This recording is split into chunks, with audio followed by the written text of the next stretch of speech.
Isang magandang cross ng white-legged black copper marans rooster sa Rhode Island Red. Ganda ng kinalabasan niya, magandang kulay.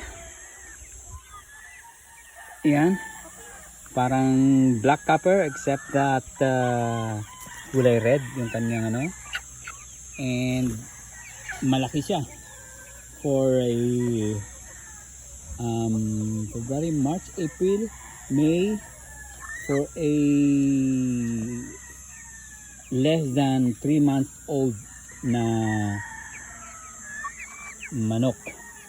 Maganda. Maganda ito para sa inyong mga ano, para sa inyong mga egg color project. Kasi kagandahan dito, this will be parang dark chocolate eggs ang ilalabas ng mga anak niya, na ang size ay maganda, malaki, from large to extra large na eggs. Yan, black ang likod niya, yan ang buntot niya, from the black copper marans.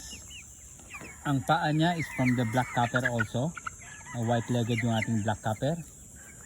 Tapos mayroon siyang red sa kanyang hakel, and red din ang kanyang breast. Yan, napakagandang manok.